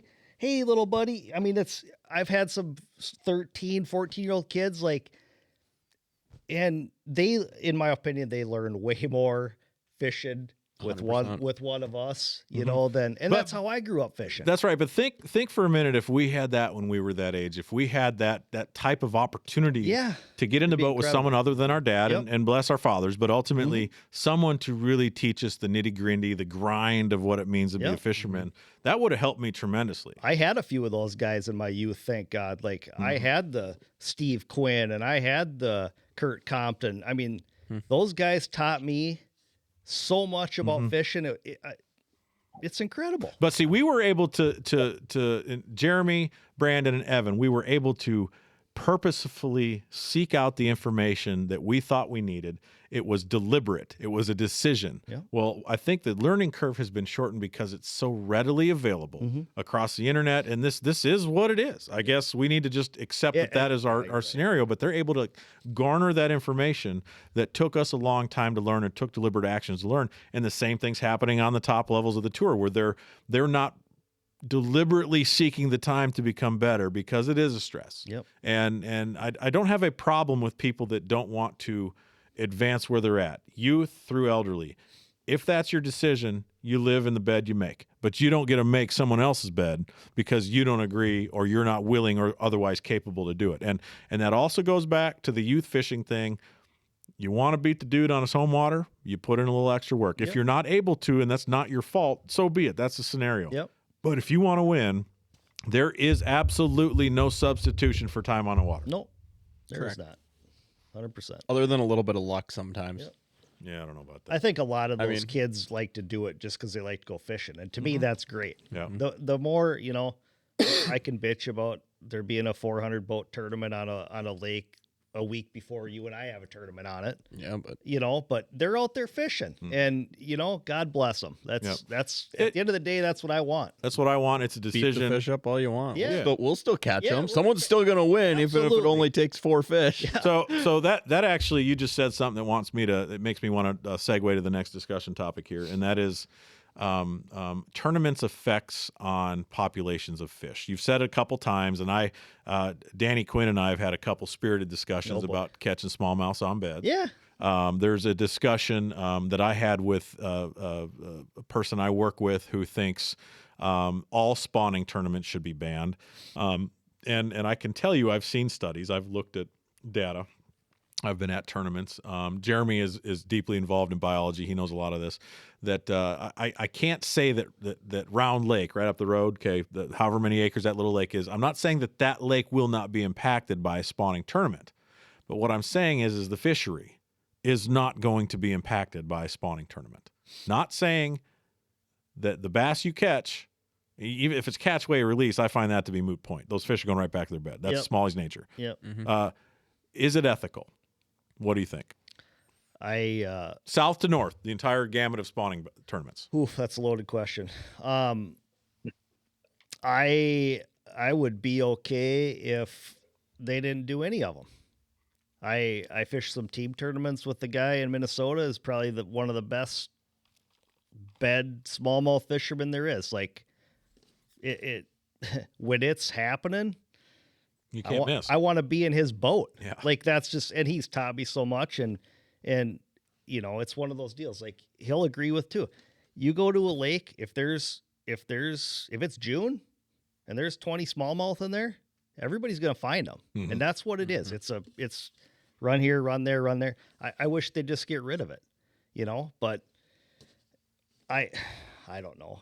It's good and bad, I guess. Evan, is You do know, away with it or keep it? I hate it to a point, just because like You hate it, but you love it. well, I kind of like to just take my time. I'm a really high strung guy, but I don't like the whole boat race aspect of it. I love the boat race. Setting down 10 feet away from another guy, and we gotta catch your fish quick so I can get on to the next one. Yeah. Like, I don't want to limit anything, because kind of like my whole stance with the forward facing sonar, like whatever it takes I to agree win. with that. I mean, aside from cheating, you're using your resources. You're catching a bedding Within fish. the legal bounds of You correct. got to go You're find catching them. a bedding fish. I mean, good on you for finding them. Yeah. I mean, but I've had a few bedding tournaments also where it's like, no pre-fish tournaments, like Thursday nights and stuff, where it's like, okay, do I go and fish for bed fish? Do I go look for them? Or do I just go fishing? I know I can give them hell with largemouth, and I'm just gonna leave the bedded smallmouth to them hooligans. And I'm just gonna go fishing, and one tournament's doing it. But I don't know. I'm not so huge, Danny's I like argument. It. Let's do it. I'm down. It's fun, but here's Danny's argument, and I don't disagree with this. And we're going to have Dan on one of these days. I actually want to do a show with Dan and his dad. That would be a great show. We'll do that. And maybe he comes in and does one of our after hours with us. God, we could solve some world problem with Danny. But Danny said that those fish will fight till their death to defend their bed. Yep. That is true. A largemouth will not. Yeah. So a smallmouth and a smaller fishery. When they decide they're not going to bite, good luck. No, I mean, you can get them to open their mouth, but I've been to Sturgeon Bay, and I have gone down a 100-yard stretch where there's 100 smallies and caught the same fish like 3 times. Oh, now. yeah. They're crazy. So, biologically speaking, I don't think you can catch every spawning fish. Now, that impact, are you affecting that fish's bed? Yes. Are you abusing that fish? Yes, probably. Are you preventing? Are you educating that fish? Certainly. But I do think there's probably an element of ethics that I could get behind. I'm not saying that I support or would support further spawning tournaments or support a ban. Yep. But there's an argument to be made to let the fish spawn. Okay. And especially here where we have a lot of super fragile fisheries, we have small lakes. I've ruined lakes myself. Personally, I have wrecked lakes in this state, and something that I have to sleep with. But the bottom line is, I think that if we take the time to think about the biological impact of smaller fisheries, maybe keep that in mind. And this year, the SATT, that's the Student Angling Tournament Trail, when they go to Lahamadou, they are not able to target smallies. Yeah. 'Cause that's a June tournament, so they made a good decision there. Well, they probably look back at what happened years ago at the Champions Tour there. I mean, that's the prime example. And it happened at Cayuga with the MLF. Like, how many times? I mean, you can catch the same one in a day 10 times, and some of those guys were doing it. Yep. And there's got to be, it's different if you pluck it off the bed. In my opinion, you pluck it off the bed, you take it to weigh in, you let it go. I mean, most of the guys around here run them back to where they were. I mean, I've seen them swim. I know for a fact Jim Severson caught the same bedded smallmouth 3 times in 3 tournaments in the month of June on whitefish. And that son of a bitch swam 2 miles back to its bed. Yeah. He dumped it off the dock every time. They have an innate ability. Jeremy and I've heard about that happening. And so, I've heard about this. I've never personally seen it. I don't. Yeah. I've only really fished a couple bedding tournaments, and nothing really much for big ones. And I'm still learning it. And I would have called bullshit had I not seen it. yes, I'd love to see I it. mean, I know where the fish lives. I've waded in with them in tournaments. These things go back to the same rock till they're dead. Yeah. You know, Mark Zona, bless his heart, like he preaches, like they are what they are. But he would he'd weigh it, dump the fish off. The thing would swim, I'm not kidding, 1.5 miles, 2 miles back across the lake. And in a day, it's sitting back by that rock again. So, Jeremy, one of the things I'm curious to get your opinion on, I feel like as you go north to south, there's the number of smaller lakes gets fewer and fewer. And then you get into the big southern reservoirs, the Tennessee River, the Coosa River, and those are giant lakes. But where you fish in Iowa, what is your experience with spawning fish? We can talk about Okoboji. That's kind of an exception. But a lot of the other lakes you and I fished for so long aren't super conducive to bed or sight fishing. But what have you seen happen there during that time of year? Yeah, I haven't seen any impact at all. And yeah, we don't have, besides the Okoboji chains, where you have, one of the few certified blue water lakes in the world, we just don't have visibility to go out and target those bedding fish. I know when I go down to Texas in the spring, like I see beds, I can catch fish off beds there, and it's not speaking well for Iowa's water quality, but we just don't have a good area for it. And then like a lake that mini lakes at all, hardly ever. They're green, they're weed covered, they're turbid, they just aren't conducive for sight fishing. Now, do you catch fish on beds? You can, but I've never seen it where the only tournament I've ever in my career have targeted bed fish was on Spirit Lake, which is just right next to Okoboji. Mm-hmm. The only tournament I ever targeted bed fish to win. That's it. I don't see it being an issue here. I don't see an impact in the fisheries. And then you can roll out even further. Like, I'll ask a question of, okay, is that morally right to go out there and pull those fish off beds? But Bob and Frank over here in the V bottom, the red V bottom you have, they can drag a lead around and eat every smallmouth they catch and either throw them in a bucket on a stringer or throw them back. Should they stop fishing? Like, where do you draw the line? That's a good point. Until you can show some scientific data saying that it is impacting fish numbers, I think it's an emotional argument.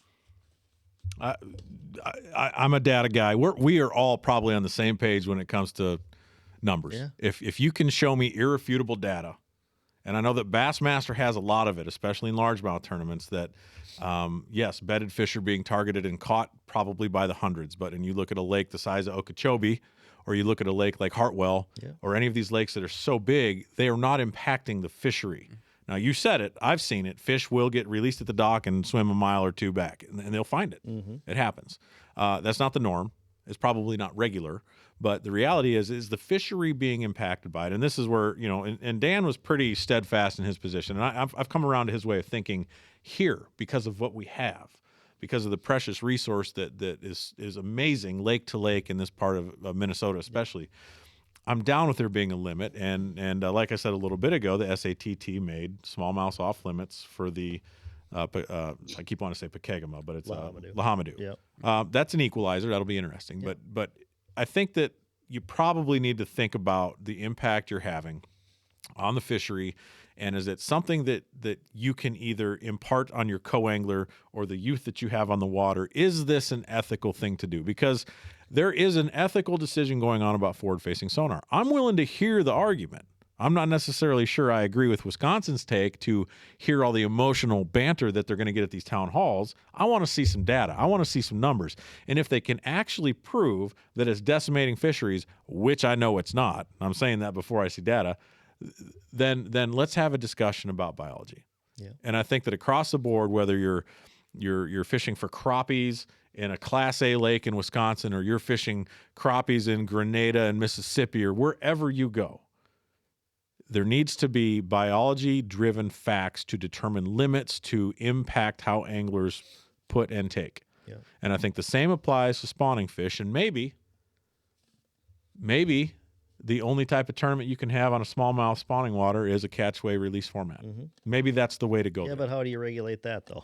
Well, you're right. Well, because it is possible to catch the same fish. I feel like you might beat the fish up a little more doing that. Okay. Then, I mean, if that same poor fish I think those fish gets just a train of boats run on them. Lahamadou, there's not a ton of them. From what I heard, the ones that got caught there in that, catch-weigh release a few years ago ended up dying. Because they got caught so many times. Yeah. Right. I mean, and that's Dan's point. They'll bite till they die. And he's right. Yeah, he is right. Mm-hmm. Yep. Sometimes you can't catch them. I'll agree with you. Like, it's not very common, but boy, when that one decides he's not going to bite, and it's the one you need, that's the one you're not going to be able to catch. Well, there's a level of personal responsibility that people need to consider every time they launch the boat, every time they make a cast, every time a fish goes in the live well, whatever that is. You have to be aware of how you're impacting that fish and the impact that is going to have on the next guy by. Yeah. Now, speaking of that, did you hear what happened in the Open on Sandy Cooper? Yes. So let's not name names, okay? Yeah. So an angler, Jeremy, did you hear about this? Maybe I'm waiting to see if it strikes a memory. So if I have my information wrong, so be it. So we're not going to talk names. We're not going to cast a shadow because I wasn't there. The guy that I know, I don't feel like this was a malicious move, but I wasn't there. Evidently, there was a fish on a bed that wouldn't bite, and there was another angler in the area, and I've done this.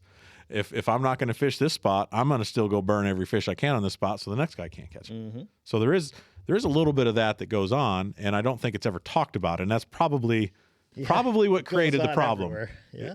I don't know that it should have been talked about. So if I'm understanding the situation right, he blew mud on a bed, potentially wrecked the bed or whatever, and another guy that was fishing the ballpark was not able to fish for that fish, and he was disqualified for interfering with an angler's ability to catch fish.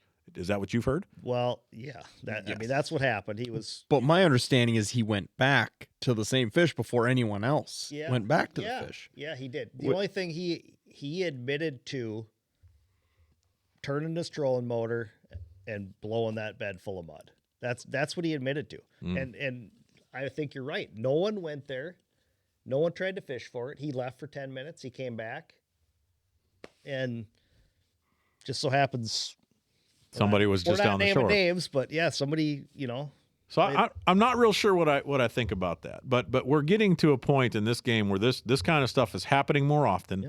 We're going to hear more about these kinds of incidences, and the powers that be and the organization that made the decision, I do know them and I do trust them. Mm-hmm. So if there is other additional information that we're certainly probably not privy to, the right decision was probably made, going on just odds. Well, I read probably the same comments you did all day today, and every guys were like, well, if he admitted to doing it, that their decision's right. There's that. But see, that kind of goes back to what example are we given to the kids in these fishing derbies that we're captaining, the four of us at one time or the other.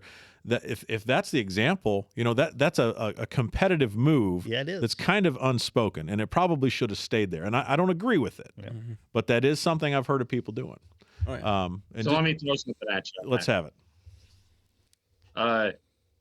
Let's say a person goes pre-fishes a day or two before the tournament, and pre-fish, they run around, they check their spots, they got fish, they run to a community hole to wrap up the day, soar mouth as many fish as possible in a community hole. Put your trailer on, come back next day, you fish the tournament. Is that a problem? Happens every day. It's playing defense. No, well, here's the thing. They're entitled to fish based on their daily keep limit as often as they want, right? So, I mean, legally, they did nothing wrong. Yeah, I'm just saying, in a way, they ruined the possibility of a bunch of fish on a community hole biting. Is that different than blowing a bed out with the fish in it? No, I don't think so. No. I mean, what if I stood there instead of blowing the bed out? I stood on my front deck and started jumping up and down, and spooked the fish off, or start throwing rocks at it. Or turn your boat and start your big motor and put it in gear. I mean, yeah, because if you start going down this road, my fear is I idle by somebody in a cove. They're like, you blew my fish out on purpose. Yeah. How do you know? Yeah. Yep. I might. Yeah, that's what the accusation. That's what it's going to become, and I there. think that's what you're getting at. Is it's going to be a bunch of, well, he did this and he did that and he did this, and you're gonna DQ your way up into, making a check, and it's like, Jesus, let's just go fishing. Yeah. Is there some inappropriate stuff that occurs on tournament waters? 100%. Every one of us has seen it, if not participated to an extent. Yeah. And I'm not condoning that, but it happens. So it to me, you're right. My point is like this. Of course, this rule in football about lowering your head to hit a guy. Like, let him play the game. Yeah. I mean, I get targeting, but I also don't agree with about half of the targeting calls. Yeah. And probably I agree with less than that. We're watching to pay some big grown ass men run each other over. They get paid a lot of money. Lots of money. And I'm play for 10 years. That's right. And you know what? I guess if that's the game, that's the game. But let's not take the heart and soul out of the game. Yeah. But on the flip side, like this culture, this society is victimizing their way up the ladder.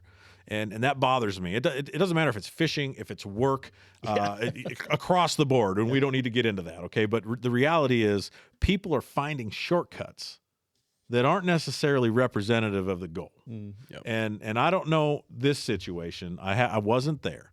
The guy that I know probably it was unintentional or whatever. Now it may have been presented on shore with a little bit more zest among buddies and overheard by somebody and then taken the wrong way, which I have been very guilty of. My mouth runs, it gets me in trouble. Jermey King can confirm. Way. I've never seen this. Yeah. Got any examples you'd like to share? Evan has also seen it, and so has Brandon. By God, you guys, we've all seen me at my I worst. think there's been a few instances. Oh my goodness! Not only does your mouth get you in trouble sometimes, so does a business card in a hotel. Oh boy. Now we got to tell that story. Oh. God, he's just pulling them out. But see, I won that one. That was a mark in the positive for Thomas. You want me to tell you that story? Absolutely. Okay, so you talk about screwing with dudes before a tournament. Well, this is going to segue us into our final conversation. So, Okay. we were in Webster City fishing with the was it the Tri-County Bass Club? Is that right? Okay, and a couple of those dudes, we got to know them pretty well. We had some banter on the water, not really any bad blood, but you know, there was a good time, and That's part of fishing. part of fishing. I lived in Fort Dodge at the time, so it was just a 20-minute drive over to the hotel, and we ordered some Casey's Pizza. Which, can I get a show of hands? Is Casey Pizza not the best pizza in the world? Yes, Amen, brother. Yes, I wouldn't say best, but it's up there. it's up there. Yep. It's solid. It's I'll good. give it an honorable mention. Okay, whatever. You can leave. You're done. All right. See you guys later. Wrap it up. So we ordered a couple of pizzas, and I was at my biggest. I was 270 plus pounds, and I was pretty agile for a fat guy. Well, you should see me in a tree. Jeremy can confirm. But I had a reaction, and I had to beg to use somebody's hotel room. So I did. I ran up there, and these are two of our top competitors, and I put the toilet paper in the trash can, put my business card on the top of the toilet, and I didn't flush it. Baby. and it to this day, one of the gentlemen went to see Jesus, God rest his soul. But to this day, when I see those dudes, they bring that up. And I'm like, that's what I wanted. That's a classic move. I wanted to They'll get never forget it their whole life. So all right. So listen, this podcast is regular guys talking about a passion that we have, and I want to breach some topics that you may not hear on a formal podcast. You might not hear about things, I guess, that kind of toe a impressionable line that maybe after we record and publish we might regret just a little bit. But there is a situation that all of us have to deal with, that nobody wants to talk about, and there's a certain element of specific technique that goes into being successful. And frankly, you're not going to see this in the pages of our magazine. You're not going to see any YouTube videos about this, but in a podcast, how do you poop off of a boat? Have you ever had to do it? I usually try to go to shore. But have you ever had to do it, though? Have you ever had to do those it? Gull Lake dock owners sure do love you, Brandon. I mean, I have. I utilized the power pole. Okay. When I had to. It's a huge asset. It Rookie is. move. Well, rookie or not, but when you got a jack plate and a power pole, you could get her done. That's right. Yeah. And it kind of adds a little bit of you got a 3-point stance there. technology accentuating equipment. Yeah. So I've used a kicker and a big motor. Okay. I saw a hilarious video the one time. I forget who even showed it to me, but the kid was in the water and he's like, I gotta poop. So he jumps off the back of the boat and he's like hanging onto the back of the boat. Well, it was a floater. Oh no. And floats up right next to him. That's probably not a good call. So if you gotta poop, probably don't jump in the water. No. No. Jeremy, my dear friend Jeremy. I feel like we're going somewhere Thank here. you. Well, listen, he's thrown me under the bus a couple times here, but this is another facet of me not being able to compete. I hate to say it, but he has a pretty reactive lower intestine, and like me, there's often a very minimal time frame where a man has to make a decision. Sure. And today, while we were planning this podcast, we were in between conversations, and I got a friendly little photo on my phone. We're not going to show it. We don't need to see it. Of Jeremy almost losing the battle. And I got to know, if you're on a boat and you're on a no-wake lake in Iowa, and you got to get to the shore, but you know that the Lord has not given you enough time, what are you doing? Take the ticket. Yeah. Well, unfortunately, everybody has these stories. I've had to deal with this only one time in my life off a boat, and it wasn't too long ago. And there's a little bit of advice I can give you that I didn't think about, because at that moment I was fishing one of those team tournament series with my dad, and I always run the boat and run the trolling motor. We're on the upper Mississippi River, Pool 9. At least there's some flow. Yeah, thankfully.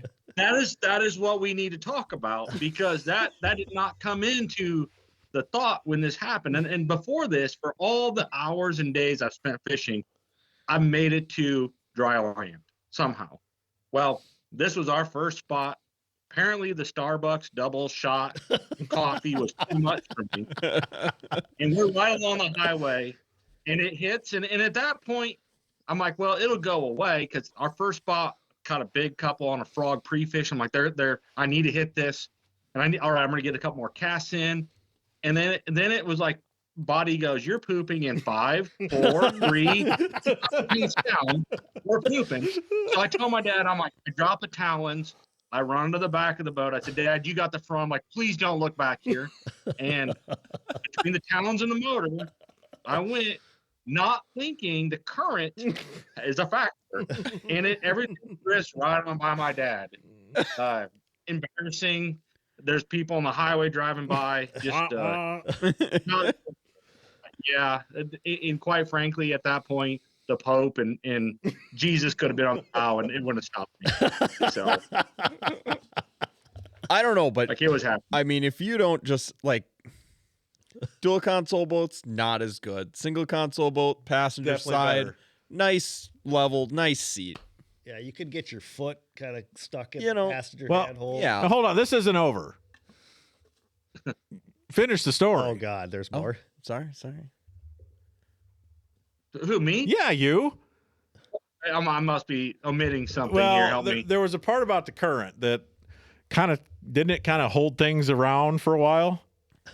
It did. So yeah, as that current pushes against the back of your boat, it kind of sits there and swirls, and every now and then it kicks out something nice to float on by. So you got that little eddy effect there.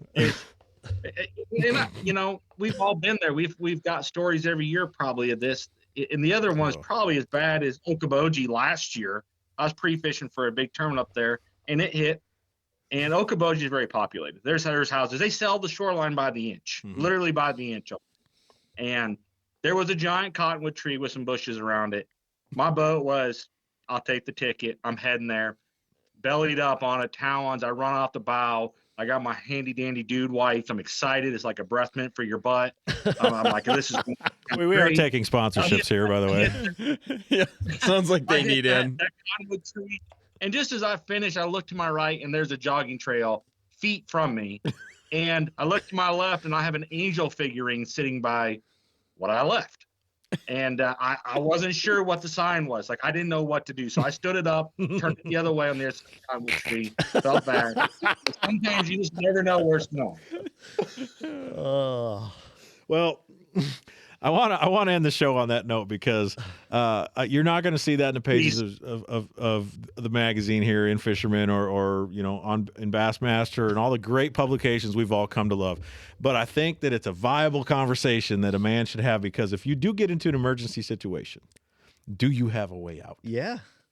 And As a man, you need to have a way out. In a situation like that, you find a way out. Yeah, there you go. I think you know what? So the guys that are the best on the top tours of bass fishing make decisions faster than anybody. And when you're in that situation, if you could channel that ability to make a decision to better your situation into the next cast, you would not be beat. Yeah, 100%. I have some other stories. We'll save them, but I do want to put out there that if you do fish with a female partner, they do make products out there, and if you have room, they're actually quite convenient. I've not tried them because, like most guys, we're going to push it to DEFCON 4, and you're going to be airborne when things are happening at the same time. So there is a reality there. Is as sarcastic as it sounds, as a good laugh as we got out of that, if you haven't experienced that, you haven't fished enough. I Spend feel more like time in your boat. I feel like you're jigging for our first sponsor here for the show. Yeah, you know, I think there's potential, but really, what I want to get back to is we're 4 guys.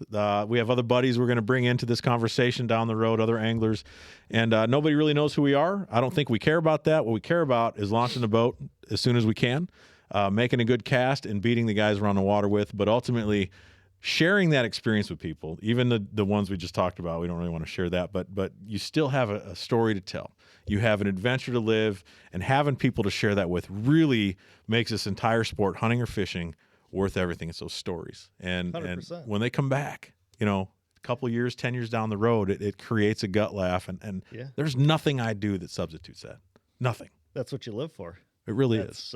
I mean, look at us. I mean, I didn't know you from Adam for, till recently. And Well, we're still working out the details on signing on the bottom line here with our yeah, friendship. that's probably not going to happen anytime soon, Yeah, but that's fine. This guy showed up and fished almost a whole season of our local club derby, and finally I sandbagged per usual, and he thought he had it, and I let him down at the very last minute, guy comes over and shakes my hand and says, "I hate you," and stop beating me. And since then, I mean, we've kind of gotten along. But a what little happened bit. the next week, Evan?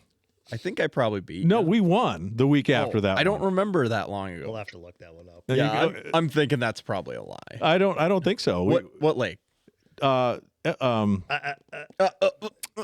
one. I'm forgetting it. Edwards. Yeah, Kings Edwards. Lake. No, it was what's the lake by Mayo, north of Mayo? Sibley. So Sibley Mayo, we thought we had it won on what?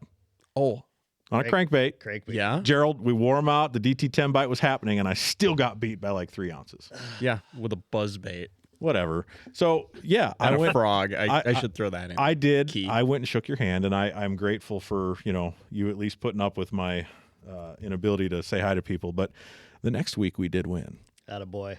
We I did see a couple more of those in your future. one or two. You got but tenacity. I do Let but him win a couple. But I've got Just keep them coming. We my need those son- donation checks once in a while. I'll donate, but my son has a tenacity. I'm that's scared of getting your good. kid. That kid's gonna be good. He's fished with you. He's Yeah. fished with Jeremy. I know. We'll work on him. We'll teach him what we know. Well, I'm not scared listen, of you. Him, I might be. that's fine. We're getting down a rabbit trail here, but we have done an hour and 49-minute show. Okay, I told you guys to give me 2 hours. It went pretty quick, but ultimately, we want to talk about what's going on in the industry. We want to share some opinions. I think we want to change the world. I think ultimately all of us would like a better fishing world. We'd like a better, just country in general. The world would be a better place on a lot of levels if more people fished. Can we agree on that? Yeah. Yeah, as long as they all get along and quit complaining. You know what? I don't know that our I little think- podcast is going to get listened to, but we can try. What's that, Jeremy King from I Iowa? think at the end of the day, we just have to realize we're all part of the same brotherhood. Whether you like to use a forward-facing sonar, whether you are a got boat it. captain for kids, no matter what, Yeah. we're all part of the same brotherhood. We love to fish. We love the outdoors. We're passionate about it. That's why we have opinions, and that makes us human. Yeah. But we have to remember, at the core, we're part of the same brotherhood. You got a 12-foot boat with a 10 horse or a 21-foot boat with a 250. The one thing that I've committed to, and I mean this from the bottom depths of my heart, I will never judge a man's boat. Because Jeremy and I have had some garbage. Oh, yeah. What about a wakeboard boat? You gonna judge a wakeboard boat? Yeah, I'm going to judge that. I'm gonna judge that. I would shoot holes in the bottom of those. So start thinking aren't before you men. He talk. said he wouldn't judge another man's boat. Those aren't men. true. Fair enough. Man bun not included. Hey, thank you for being a part of this. Thank you for listening. We really appreciate it. This is In-Fisherman Storyline After Hours. We will catch you here. Let me try that again. From the front. From the, we're going to start this whole show over, see if we can replicate everything. Hey, you just can't be, it's after hours, it's late on a Friday night. You guys gave me your time. I appreciate that. So from Jeremy King, from Brandon Cizek with an I, from Evan Blakley with an L-E-Y at the end, I'm Thomas Allen. Thanks for being here at In-Fisherman Storyline. This is After Hours. We'll catch you here on the next show.